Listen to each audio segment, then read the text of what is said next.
A new article from Ross Dellenger came out outlining how a potential alliance between Oregon State and Washington State and the Mountain West could impact the college football playoff.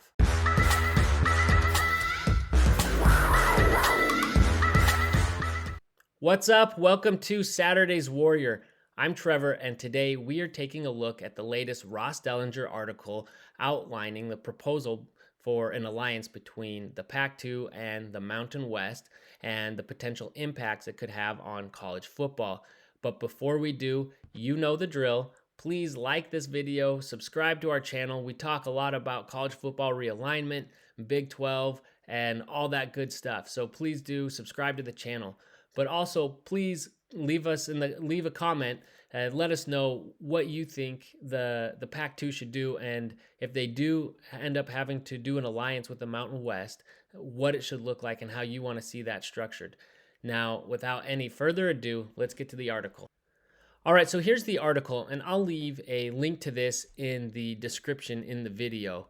But so he opens up here, but what first caught my eye is he says, barring something unforeseen, the two schools are expected to operate as two-member conference, at least for next year, and have been in deep discussions with Mountain West officials over a 1 or 2 year scheduling alliance, a move that could eventually serve as a first step in a long-term partnership or even a merger with the league. Okay, there's nothing new there. This is something that I think a lot of people have talked about and proposed as a potential solution. Us included. And here it goes on to say, the scheduling proposals are being socialized among Mountain West administrators. And so they're talking about it, they're passing around, they're trying to figure out where people are, and playing politics and everything, I'm sure.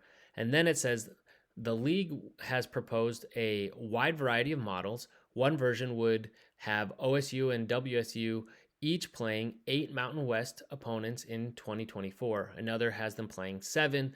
One has their games counting toward conference records. Another has them as non-conference matchups. So that's interesting. They're debating the number of games, but also whether they're going to count as conference games internally as the Mountain West. So that's very interesting. So even just looking at that, would these two schools be able to fill out their schedule? So Washington State, they have 2 Mountain West teams scheduled. So they only have 3 games scheduled. 2 of them are Mountain West. So let's say even if it's 8, you're going to, these are going to probably count towards those 8. So that gives you 9. Obviously, they're going to have Oregon State on their schedule. That means they'd still want to get 2 more if possible. And Portland State is already FCS. So they'd have to go looking to some of the other conferences and something else we'll get into. But if the Power 5 teams, or I guess Power 4 conferences, try to throw their weight around and say, hey, nobody schedule these 2 conferences because they're trying to mess with the playoff, then that's going to be a little bit, even that much tougher to schedule. So they're going to have to turn to maybe Conference USA or whatever to fill out the rest of this schedule. And if the Mountain West goes with 7 games, then obviously it's that much harder. Let's see here. Oregon State, they only have 1 Mountain West school here. They do already have an FCS, and then they have Purdue. Would Purdue be forced by the Big Ten to drop that?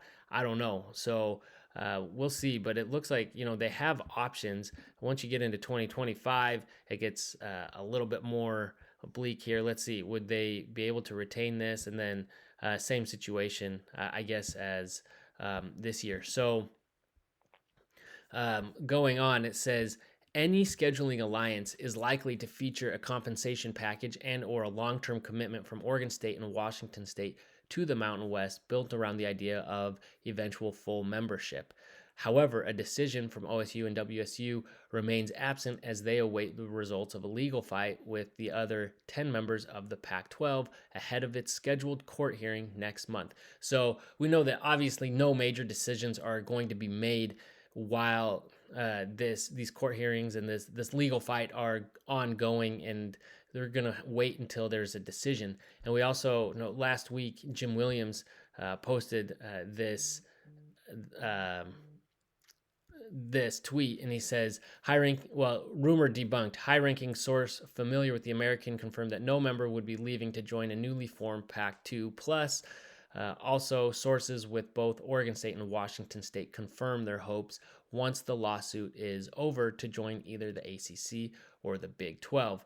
So breaking this down, I would say that obviously their first choice is going to be to join an existing Power Five because it's the cleanest, it's the easiest, and it gives them the clearest path to staying in a power conference and joining other teams at that, at the highest level and having access to the playoff. So I'm glad to see that in this article from Ross today that they are still exploring these other avenues, because I don't know if, I mean, the Big 12 and the ACC have both shot down interest in these two schools and adding them. Now, they're also probably waiting till the legal procedures are over and they know what the status of the Pac conference is going forward. Pac conference is redundant, but you know what I mean. And and Yormark has kind of shut it down, but he has left the door open a crack. He says, I do explore all options in talking about expansion that come to me, and if it creates value for membership, both short and long term, we're going to explore it even more. So that, it is possible that they get in. I mean, I think here he maybe was talking about Gonzaga, but he didn't completely close the door on the Pac-2 schools joining, but right now it really seems like there's not that interest there. So I'm glad to hear that they're not just banking on getting invited into one of the other power conferences, that they are exploring other avenues. And I won't really get into this part here on the American not joining the Pac-2, because I'm guessing maybe that's the case. I just don't know how much, what schools are there that bring a lot of value to those Pac schools at this point, especially when there's a potential merger like this with the Mountain West. So to me, that's kind of a non-issue, and you can't really know that. Everybody's posturing anyway, so I kind of disregard that. But anyway, so looking at this, he goes on and talks about, in the meantime, while they look to figure out what's going on, they want to have some sort of partnership. And this just makes so much sense for the Mountain West. Obviously they want to it bolsters in the short term their team's conference schedule, and having these two schools on there, great, they're two solid programs, so that bolsters their program. But then it's also the sure, they might get a payout, but also it's getting the foot in the door from those two schools. And if other doors keep shutting, then and they're already in league with you and they're already working together, it makes it that much easier to absorb them and bring them into the conference, which would certainly bolster the Mountain West going forward. So there's a lot of reasons why the Mountain West would want to work with Washington State and Oregon State. And while they could play hardball to some degree, because the Pac-2 don't really have tons of options, I think the best thing to do is work with them in coming up with a deal that works best for everybody, so that you can have a good, solid working relationship and really lay the groundwork for a potential merger. Now, whether that's the Pac merging absorbing the Mountain West, or these two schools just abandoning the Pac and joining the Mountain West, however that ends up looking based on the legal proceedings and what happens with the playoff, is yet to be seen, and how possible, that potential merger will be. And how clean and easy, we will see.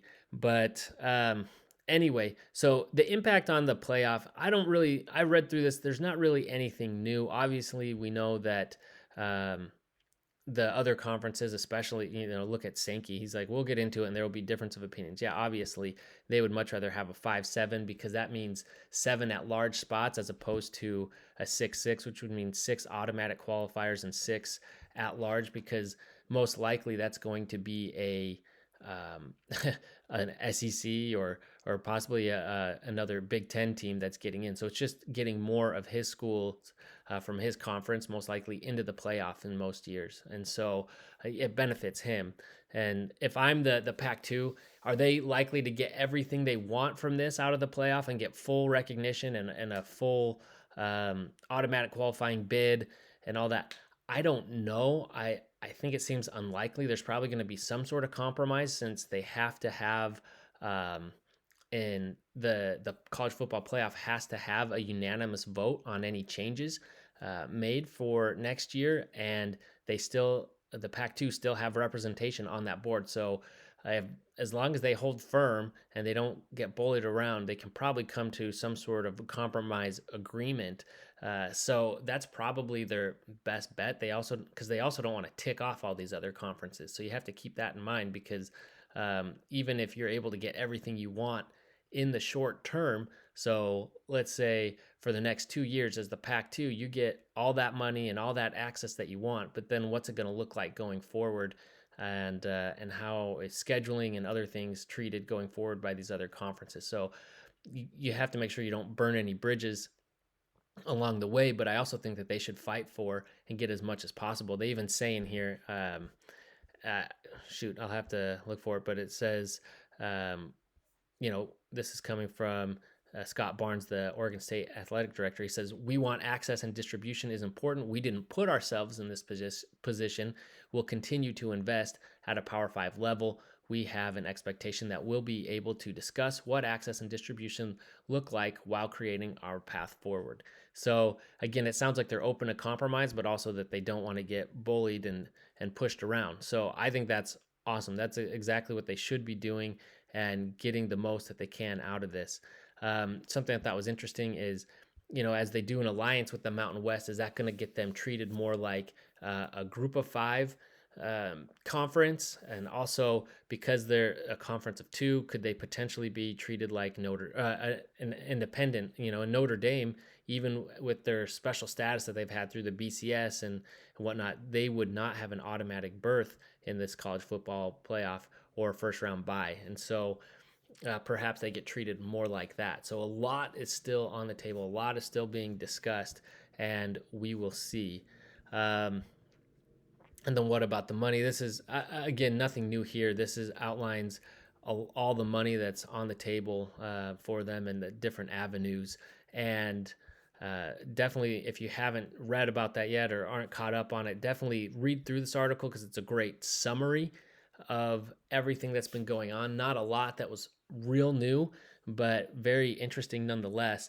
And something that we don't talk about enough, and I'm guilty of this, is we often think about the Pac-2 in terms of their football programs, but what they really have to figure out is to position their other sports to have an opportunity to obtain an automatic qualifying spot in NCAA championships. The two schools have held discussions with several leagues around affiliation agreements to park their Olympic sports, including Mountain West, West Coast Conference, and Big West. And so if I'm the Mountain West, you definitely have to think that an alliance with the Pac-2 for football would definitely include allowing their other I guess every other sport to join in the Mountain West at least in the short term, to be parked there while these two schools figure out what their future is going to be going forward.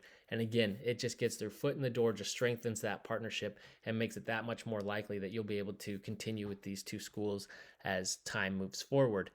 Either way, as it says here, in 2026, the clock is up. They only have 2-year grace period to work as the Pac-2, but I think we'll learn a lot once the legal proceedings are done. So not a whole lot of new details came out in this article, but it was very interesting to see what kind of topics the Mountain West is kicking around for scheduling with the Pac-2.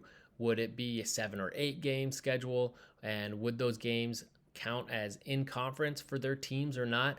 It'll be very interesting. Other than that, it's just a really good summary of everything that's gone on in this saga. So if you feel like you've missed anything or have any holes in your understanding of what's happening with this situation, go read through the article. It's a really good big picture of everything that's happened. Otherwise, please let us know in the comments what you think will happen with the Pac-2 schools and what a potential alliance with the Mountain West should look like. How should they schedule it? How should it be structured? Let us know. Please like and subscribe, and we'll see you next time.